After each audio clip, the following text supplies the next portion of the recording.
এগুলি করে করে আমাদের সুন্নিদেরকে বাতিলদের কাছে প্রশ্নবিদ্ধ করাবেন না প্লিজ। কন্ট্রোলে চলে আসেন। কোনো মতে মাথায় একটা ফাগড়ি বাঁধতে পারলে, দুইটা কোটি ভরতে পারলে, আর গলার মধ্যে আরেকটা ফাগড়ি নিয়ে কোনো মতে সুর কিছু গজল টজল ভাঙলেই উনি বক্তা, ইনকামের দিকে নেমে যা। ও আজ একটা ব্যবসা হয়ে গেছে। 60,000 70,000 টাকা না দিলে দাওয়াতই রাখে না। আপনাদেরকে আরো একটা দায়িত্বশীল ভূমিকা পালন করতে হবে। সুন্নিয়তকে একটা সুন্দর একটা প্ল্যাটফর্মে নিয়ে আসবেন। এটা মদিনাওয়ালার দল, ইমাম হুসাইনের দল, সমস্ত সাহাবীদের দল। এখানে অবশ্যই আমাদেরকে শৃঙ্খলার সাথে চলে আসতে হবে। আল্লাহ তৌফিক দেন, বলেন আমিন। জোরে বলেন আমিন। আল্লাহর হাবিব নবী সরকারে দু জাহান আমাদের দয়াল নবী মসজিদ আকসা থেকে বাইতুল মুকাদ্দাস থেকে বুরাকের সাওয়ার হয়ে সিদরাতুল মুনতাহা পর্যন্ত গিয়েছেন। যেই কথাটা হাদিসে মশহুর দ্বারা সাবিত রয়েছে, এমনকি কোরআনুল কারীমের মধ্যেও ইশারাতুন নস রয়েছে, স্পষ্ট নসে কোরআন দ্বারাও সাবিত। ওয়ালাকাদ রাআহু নাজলাতান উখরা ইনদা সিদরাতিল মুনতাহা। সুবহানাল্লাহ। আল্লাহর হাবিব আমার দয়াল নবী বুরাকের সাওয়ার হয়ে ওই মেরাজে সপ্তম আসমানের উপরে সিদরাতুল মুনতাহা পর্যন্ত গিয়েছে।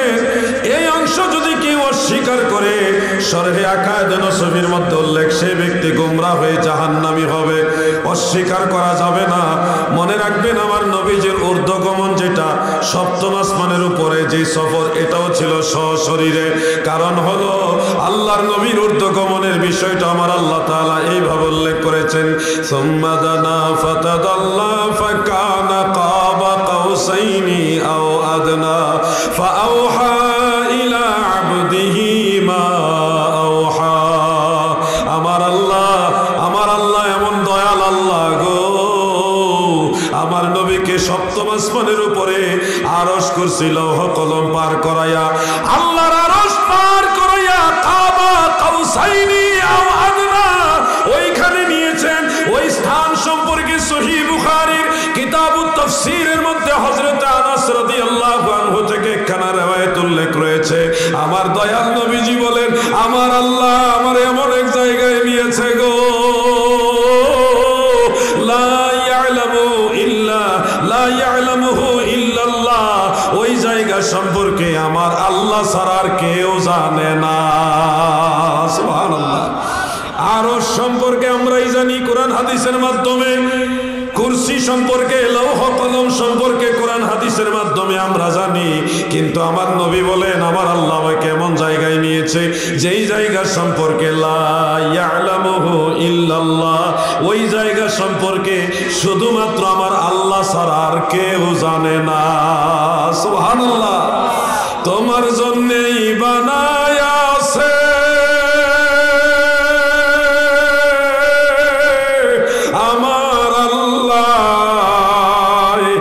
সারাটা দুনিয়া গো নবী, নবী তুমি ইমামুল আম্বিয়া। বলুন নবী তুমি ইমামুল আম্বিয়া। আমার ভাইয়েরা গভীর মনোযোগ। আল্লাহর হাবিব আমার দয়াল নবীজি আল্লাহ তাআলার দিদারে গেলেন। মূলত নবীজি নিজের থেকে যায় না, আমার আল্লাহ নিয়েছেন। আল্লাহর নবীকে এগিয়ে নেওয়ার জন্য বুরাক পাঠিয়েছেন। শুধু বুরাক বা বাহন পাঠায় নাই, ওই 12 বাহনের সাথে সফর সঙ্গী পাঠাইছেন আমার আল্লাহ জিবরিল ফেরেশতাকে পাঠাইয়া, জিবরিলকে সঙ্গী বানাইয়া সেই বাহন সহ আমার নবীকে সিদরাতুল মুনতাহা পর্যন্ত নিয়েছেন। ওই জায়গায় যাওয়ার পরে জিবরিল আলাইহিস সালাম থেমে গেলেন। আমার নবী প্রশ্ন করলেন, মাসাবিহুস সুন্নাহর মধ্যে উল্লেখ রয়েছে, ইমাম বগবী রাহমাতুল্লাহ আলাইহি হাদিস কোট করেছেন, ইমাম তাবারানী মুআজামুল কাবীরের মধ্যে হাদিস উল্লেখ করেছেন, আরো কয়েকটা কিতাবের মধ্যে উল্লেখ। আমার আল্লাহর হাবিব হযরত রাসূল আকরাম সাল্লাল্লাহু আলাইহি ওয়াসাল্লাম জিবরিল ফেরেশতাকে জিজ্ঞাসা করলেন, জিবরিল তুমি কি আল্লাহকে দেখেছো? জিবরিল তুমি কি আল্লাহকে দেখেছো? জিবরিল বলে, না গো ইয়া রাসূলুল্লাহ, আমি কখনো আল্লাহ তাআলাকে দেখিনি। তাহলে তুমি আমার কাছে ওহী নিয়ে কিভাবে আসো, কোত্থেকে ওহী নিয়ে যাও? জিবরিল বলে, ইয়া রাসূলুল্লাহ সিদরাতুল মুনতাহা শেষ প্রান্তে একটা বড়ই গাছ আছে। এই বড়ই গাছের নিচে আমি জিবরিল অবস্থান করি। এখানে আমার আল্লাহর কালামগুলি লৌহে মাহফুজ থেকে আমার কাছে চলে আসে। বাল হুয়া কুরআনুম মাজিদুম ফি লাওহিম মাহফুজ। লৌহে মাহফুজের সেই কোরআন আমার আল্লাহ আমি জিবরিলের কাছে সিদরাতুল মুনতাহার মধ্যে পাঠাই, আমি সেটা আপনার কাছে পৌঁছে দেই, এটুকুই জানি। ওগো দয়াল নবী, আমার এবং মহান আল্লাহ তাআলার মাঝে 70টি পর্দা আছে। কোন কোন বর্ণনায় 70,000 পর্দার কথা উল্লেখ, তবে 70টি পর্দার কথার বর্ণনাটা শক্তিশালী বর্ণনা। ওগো দয়াল নবীজি, এই পর্দাগুলির একটা পর্দা যদি আমি সীমার অতিক্রম করে সামনের দিকে যাই, আমার আল্লাহর নূরের তাজাল্লিতে আমি জিবরিলের 650 নূরের পাখা ছারখার হয়ে যাবে।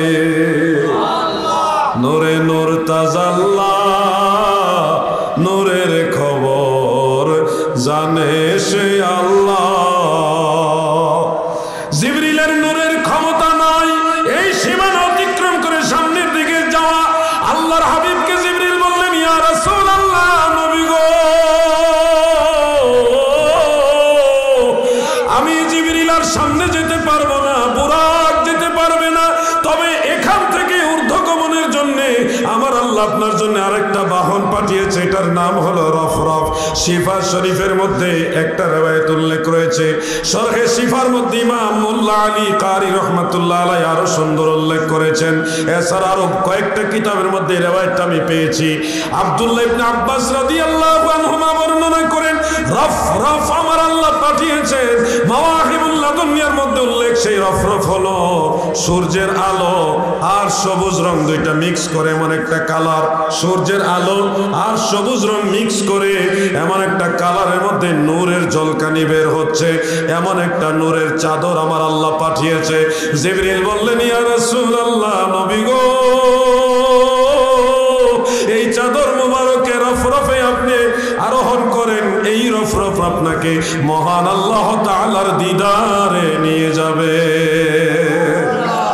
একটা জিনিস চিন্তা করেছেন আপনারা, মুসা নবী যখন চাইতেন আল্লাহর সাথে স্পেশাল কথা বলবেন, তখন তিনি একটা পাহাড়ের উপরে উঠতেন। যেই পাহাড়ের উপরে দাঁড়িয়ে তিনি আল্লাহর সাথে কথা বলেছেন, সেই পাহাড়ের উপরে ওঠার সৌভাগ্য আল্লাহ আমাকে দিয়েছে।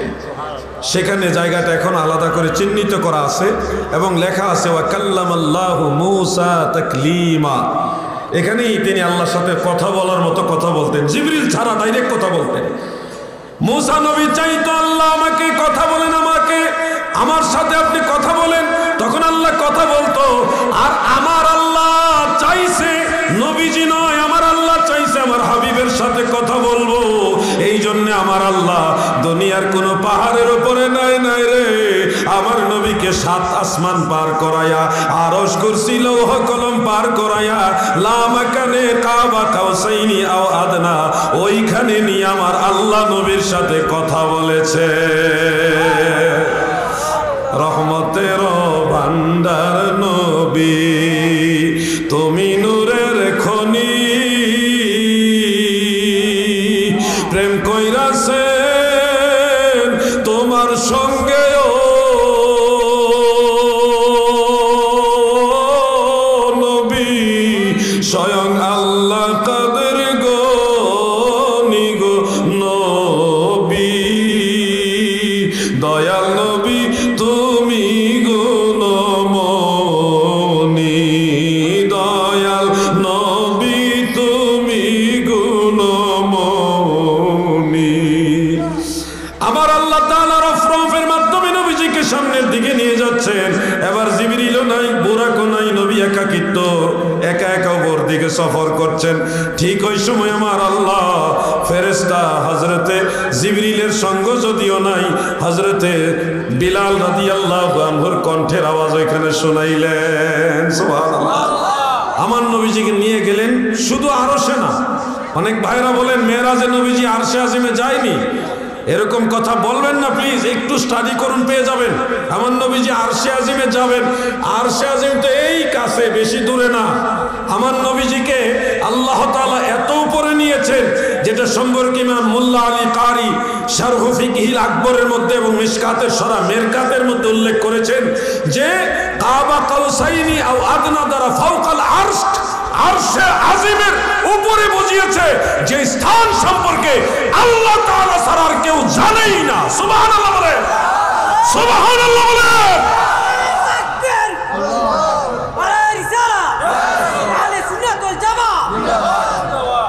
আমি কথা বলি সবসময় ডকুমেন্টারি কথা বলি, গায়ের জোরে চাপার যোগে কথা বলি না।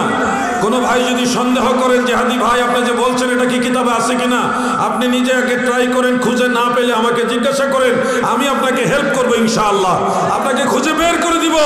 সুন্নিরা কোরআন হাদিসের বাইরে চলে না, সুন্নিরা মদিনাওয়ালার দল, সুন্নিরা কোরআন সুন্নাহর দলিল নিয়ে চলে, ঠিক না বেটে? এগুলি মনে রাখতে হবে।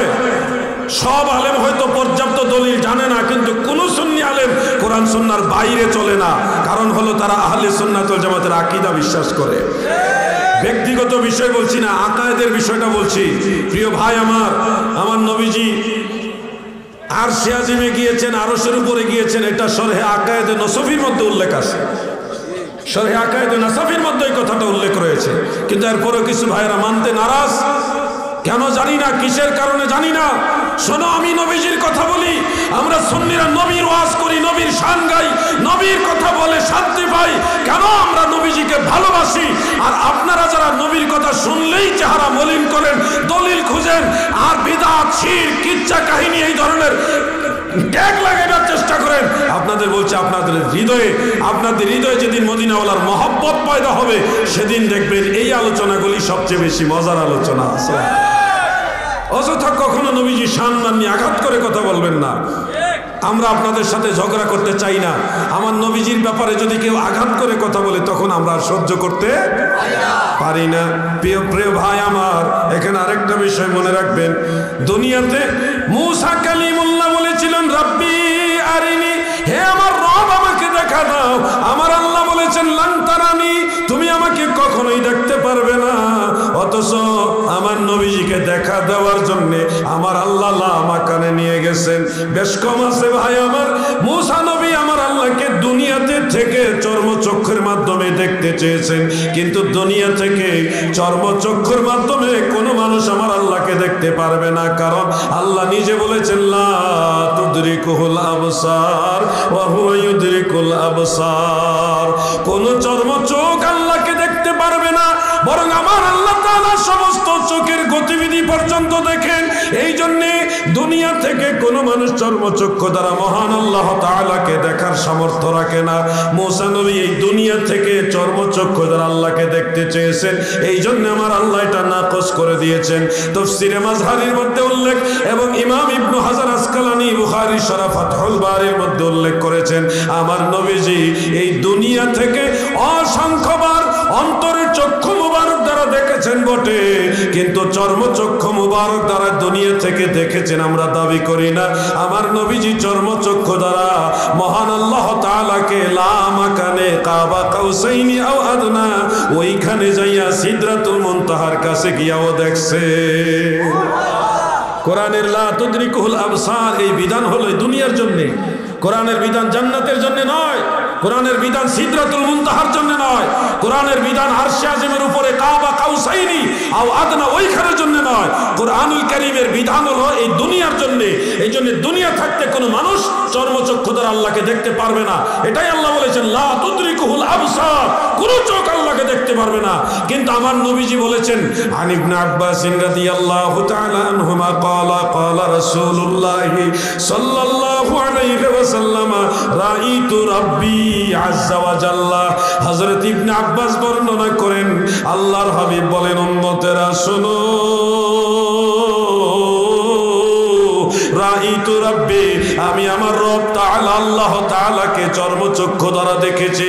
ইমাম নববী রাহমাতুল্লাহ আলাইহি বলেছেন, মিশকাতের শরা মিরকাতে মোল্লা আলী কারি রাহমাতুল্লাহ আলাইহি কোট করেছেন, জমহুর উলামায়ে কেরাম, জমহুর সাহাবায়ে কেরাম, হাসিয়াতুস সাফি আলা তাফসিরে জালালাইনের মধ্যে উল্লেখ, জমহুর সাহাবায়ে কেরাম বলেছেন, জমহুর উলামায়ে কেরাম বলেছেন, ইন্নান নবী সাল্লাল্লাহু আলাইহি ওয়াসাল্লাম রাআ রাব্বাহু বিআইনি রাসিহি। সুবহানাল্লাহ বলে, আমার নবীজি এই কপালের চক্ষু মোবারক দ্বারা, চর্ম চক্ষু দ্বারা আমার আল্লাহকে দেখেছে। সুবহানাল্লাহ বলে, এটা হলো কাবা কাউসাইনি আও আদনা। অতএব কোরআন যারা পড়েন, আমার অনুরোধ থাকবে তাফসীর পড়ে তাফসীর সহকারে পড়বেন, নিজের মতো করে বোঝার চেষ্টা করবেন না। মুফাসসিরিনে কেরাম যেভাবে বুঝেছে ওইভাবে আপনাকে বুঝতে হবে। আর এখনকার জামানার ওয়াজ নসিহত নষ্ট হয়ে গেছে, সব বাউল গান, সব বক্তার মুখস্থ, 10টা সূরা ঠিক মতো জানে না, বাউল গান 50টার উপরে মুখস্থ। এগুলি থেকে বের হয়ে আসেন।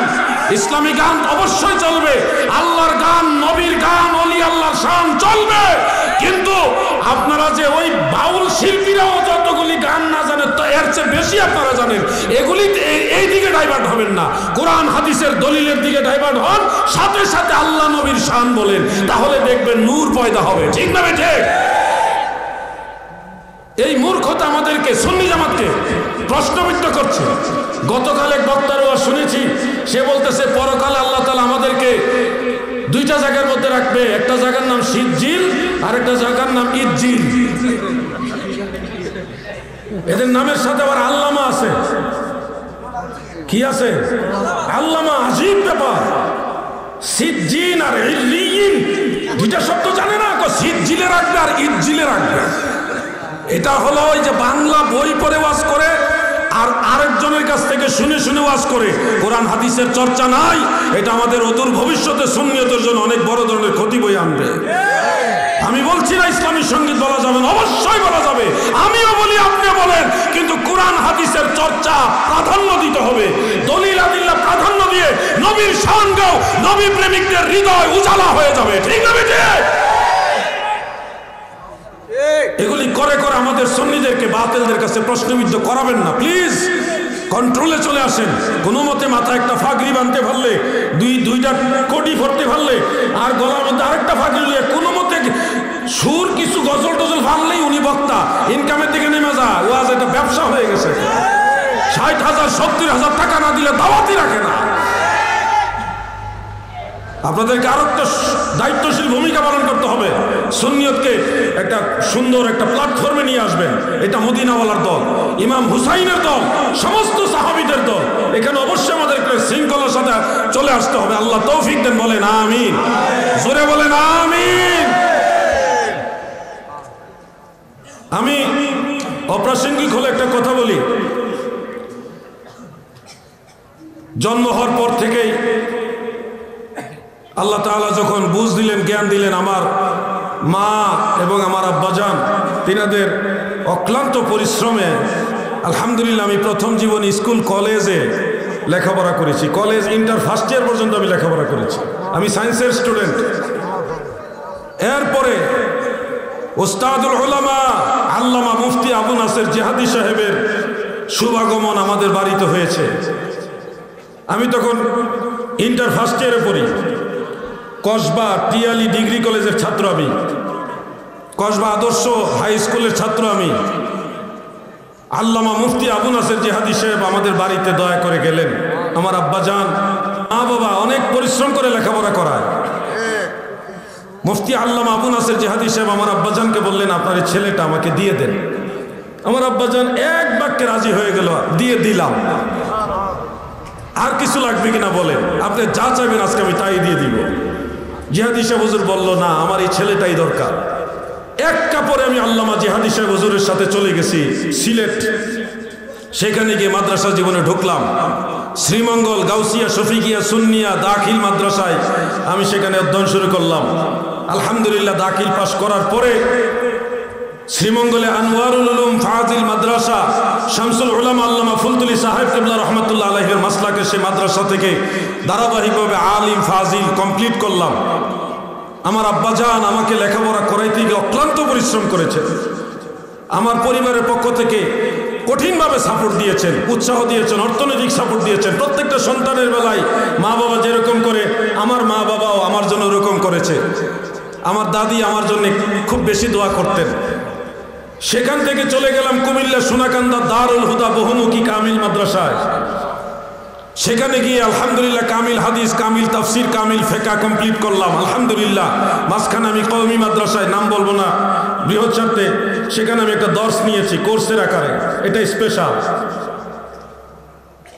কওমি অঙ্গনের বেশ কয়েকজন আলেম আমার উস্তাদ, একজন ইন্তেকাল হয়ে গেছেন, আল্লাহ ওনাকে জান্নাতের মেহমান হিসেবে কবুল করুন। অক্লান্ত কষ্ট করে লেখাপড়া করেছি, জীবনের সবটুকু প্রেম ভালোবাসা দিয়ে সুন্নিয়তকে ভালোবেসে এই খেদমতের ময়দানে চলছি। অপ্রাসঙ্গিক হলে কথাটা কেন বলছি, অনলাইনে একটা কথা বেশ ঘুরে বেড়াচ্ছে, অনলাইনে ফেসবুক সোশ্যাল মিডিয়াতে। আমি স্পষ্ট করে বলতে চাই, আমি আলাউদ্দিন জেহাদি, আমার আব্বা জান, আমার আম্মা জান, আমার দাদি জান, আমার দাদা জান, আমার ভাই আরো দুজন আছে, আমরা সবাই, আমাদের ফুল ফ্যামিলি ফরিদপুর বিশ্ব জাকির মঞ্জিল আটরশি পাক দরবাসীর হযরত পীর সাহেব খাজা বাবা শাহ সুফি ফরিদপুরি কুদ্দিসা সিররুহুল আজিজ হুজুরের কাছে মুরিদ। আমরা সবাই আটরশি দরবারে মুরিদ। কিন্তু অনেকেই মনে করছেন আটরশি থেকে আমার লেখাপড়া করাইছে, আটরশি থেকে আমি খাইয়া বড় হয়েছি, আটরশি থেকে আমার কিতাব কিনে দিছে, আটরশি ডাইল চাল খাইয়া আমি বড় হয়েছি। এই চিন্তা চেতনাটা চেঞ্জ করেন। আটরশি দরবারে আমি গেছি ছোটবেলা থেকেই, বছরে 2-1 বার আসা যাওয়া করতাম আমার আব্বাজানের সাথে, যাইতাম। হুজুর কেবলা জান আমাকে ভালোবাসতেন, আদর করতেন আমার আব্বাজানের সুবাদে। জানে মালে খেদমত করেছি, যাওয়ার সময় যতটুকু সম্ভব খেদমত নজরানা হাদিয়া নিয়ে গেছি। ওখান থেকে কখনো আনার জন্য যাইনি, ওখান থেকে দোয়া এবং নেক নজর আনার জন্য গিয়েছি, নজরে কারাম চেয়েছি। ওখান থেকে টাকা পয়সা ইনকামের জন্য যাইনি। পীর মুরিদি ওটাকে বলে না, আমি আমার পীরকে ভালোবাসে জাকির মঞ্জিল আসা যাওয়া করেছি। আর যেটুকু আমি খেয়েছি তাবারুক, এটা হলো তাবারুক, এটা বরকতের জিনিস হিসেবে খেয়েছি। আপনারা যদি মনে করেন না ওইখানে পইরে থেকে ওখানে খাইয়া ডাইল চাল খাইয়া তারা খাওয়াইয়া তারা কিতাব কিনা দিয়ে আমার লেখাপড়া করেছে, এটা আপনাদের পুরোপুরি সত্য দাবি হবে না। আমার মা বাবা আমাকে লেখাপড়া করিয়েছে, আমার আল্লাহ আমাকে দয়া করেছে, আমার দয়াল নবীর উসিলায় আমি আলেম হয়েছি। আমার পীরের দোয়া আছে, নজরে করম আছে, সেটা আমি ছিনা পেতে নেই। আমার পীরের নেক নজর আছে। কিন্তু কে আমারে খাওয়াইয়া পড়াইছে, কে আমার কিতাব কিনে দিয়েছে? যারা রিক্সাওয়ালা, দিন মজুর, ভ্যান চালক, অটো চালক, মাটি কাটে, তাদের কাছ থেকে হাদিয়া নিয়ে চলে, নজরে না নিয়ে চলে, তারা আমাদেরকে দিবে, এই চিন্তাটাই মাথা থেকে সরায় দেন। আমরা আলেমরা দরবার শরীফে খেদমত করেছি, আপন মুর্শিদকে ভালোবেসে খেদমত করেছি, এটার নামে পীর মুরিদি। পীরের দরবারে গেলে গোলাম হয়ে থাকতে হয়। মাটি কাটছি, পাথর ভাঙছি, চাউলের বস্তা, আলুর বস্তা মাথায় নিয়েছি, পাকশালা খেদমত করেছি, ঝাড়ু দিয়েছি, দরবারে খেদমত করেছি, এটার নাম পীর মুরিদি। প্রত্যেক বৎসরে কমে হলে আমার 2 থেকে 3 লক্ষ টাকা ব্যক্তিগতভাবে খরচ করেছি। আর আমার কিতাবাদি যা কিছু সংগ্রহ হয়েছে আমার ব্যক্তিগত উদ্যোগে হয়েছে, কারো টাকায় না। যারা বলে যে আমি পড়াইছি লেখাইছি, এরা নিজেরাই তো মানুষের টাকা দিয়ে চলে। সারা বছর, সারা অতীতের 20-30 বছর ইতিহাসে পড়ে, ইতিহাস দিয়ে দেখেন তারা কোনোদিন গরিব মানুষকে দানও করে নাই। আমি এটা তীব্র নিন্দা জানাই যারা এই ধরনের কথা বলেন। আমার সম্পর্ক আমার পীরের সাথে, আমার সম্পর্ক আমার মুর্শিদের সাথে। আমার পীরের দরবারে ধুলাবালি আমার কাছে দামি। কিন্তু কোন ভণ্ডামি, কোন শিরক, কোন বিদআত, কোন কুফর, কোন নষ্টামি, কোন নবীদ্রোহী আকীদা বিরোধী কোন বিষয়ের সাথে আমি সম্পর্ক রাখি না, রাখবো না। প্রয়োজনে গোটা দুনিয়াকে চ্যালেঞ্জ করব, কিন্তু কোন ভণ্ডামিকে আমি সাপোর্ট করব না।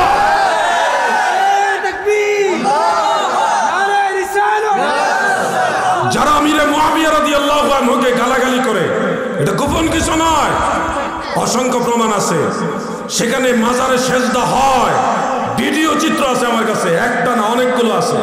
সবাই না, ওখানে অনেক ভালো মানুষ আছে, অনেক পরহেজগার লোক আছে, তাহাজ্জুদ নামাজ পড়ে, রহমত পালন করে, ওজিফা কালাম করে, এরকম বহু ভালো মানুষ আছে।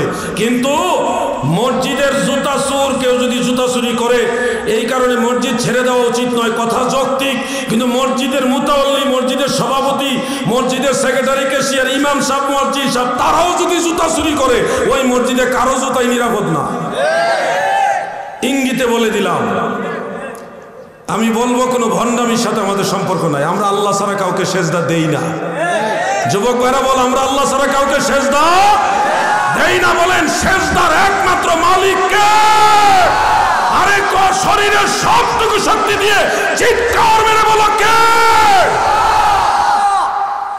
পীর ও মুর্শিদের কদম বুসি আমরা করি, সেজদা দেওয়া যাবে না। আমাকে মুখ খুলতে বাধ্য করবেন না। ফেসবুকে বিভিন্ন জন বিভিন্ন কথা, আরে ফেসবুক একটা পাইছে, পাইয়া বিভিন্ন ধরনের কথা আমি খাইয়া বলে বড় হইছে। তা আমার বাপ মাই কি করছে আমার জন্যে? আমি আমার পুরা জিন্দিগির এই স্টাডি জীবনের কিছুটা সামান্য চিত্র আপনাদের সামনে তুলে ধরলাম। আমি আমার পীরের কদম থেকে নজরে করম পেয়েছি, নেক নজর পেয়েছি, দোয়া পেয়েছি, তাওয়াজ্জু পেয়েছি। যেটা আমার চাওয়ার সেটা আমি পেয়েছি। আর বাকি যেগুলি তোমরা দেখাচ্ছ, গজবের ডিলার আর আজাবের ডিলার আর কি বলে ফুকার ডিলার, কপালে তকদিরে ফুকার ধরবে, তারা এই ফুকার ব্যবসা ছাড়া, গজবের ব্যবসা ছাড়া আর কিছু জানেই না। তাদের কাছে আর কিছু নাই। বেনামাজি এবং যারা শরীয়ত বিরোধী কর্মকাণ্ডের সাথে জড়িত, তাদের সাথে আমার কোনো সম্পর্ক নাই। আজকে আমি সবার সামনে বিষয়টা ক্লিয়ার করলাম। আমার মুর্শিদের দরবারে আরে আলেমদেরকে প্রেসার দিছে আলেমদের, গরিব আলেম তাদের সংসার চালাইতে পারে না, সেই আলেমদের প্রেসার দিয়ে সুদে টাকা নাইয়া নজরানা নিছে, হাতিয়া নেওয়াইছে। আর তারা দিবে আমাদেরকে টাকা কিতাব কেনার জন্য। আজীব ব্যাপার তো। অতএব আমার মুর্শিদকে আমি ভালোবাসি, কিন্তু আমার পীরের নামের দোহাই দিয়ে যারা ভণ্ডামি করেন, আপনার মতো আপনি ভণ্ডামি করেন, কিন্তু মৌচাকে ঢিল মারবেন না। এটা আমি বিনয়ের সাথে সম্মান দিয়ে শেষবারের মতো বললাম। আল্লাহ তাদের এই ভণ্ডামি থেকে গোটা দেশ এবং জাতিকে, মুসলিম মিল্লাতকে হেফাজত করে। বলেন আমিন, মহব্বতে বলেন আমিন। আমি আলোচনা আর দীর্ঘায়িত করব না, যেহেতু তাহিরি ভাই চলে আসছেন। মুফতি গিয়াসউদ্দিন তাহিরি সাহেব, তিনি আমাদের ব্রাহ্মণবাড়িয়ার গৌরব, তিনি আলোচনা করবেন লম্বা সময়। একটা আমলের কথা বলি, সে আমলের কথাটা হলো সবে মেরাজ উপলক্ষে নামাজ রোজা আছে কিনা, এটা আমাদের অনেকে জানা দরকার। অনেক ভাইরা মনে করেন সবে মেরাজ উপলক্ষে কোনো নামাজ নাই, কোনো রোজা নাই, এগুলি বিদআত, এই ধরনের বক্তব্য অনেকে দিয়ে থাকেন। সেই ভাইদের বিনয়ের সাথে বলে যাচ্ছে, ভৈরবের আলেম ভাইয়েরা গো,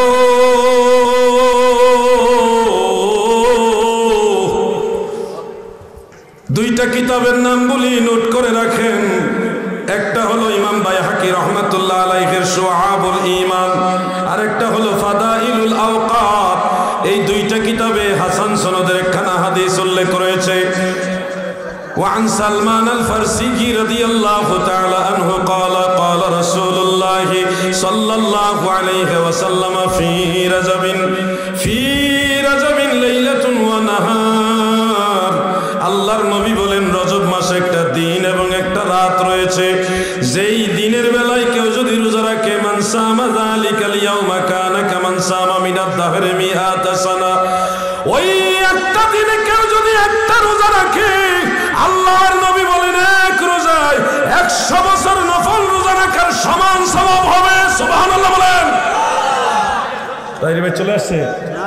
আরে তাকবীর, নারে তাকবীর, নারে সালাম।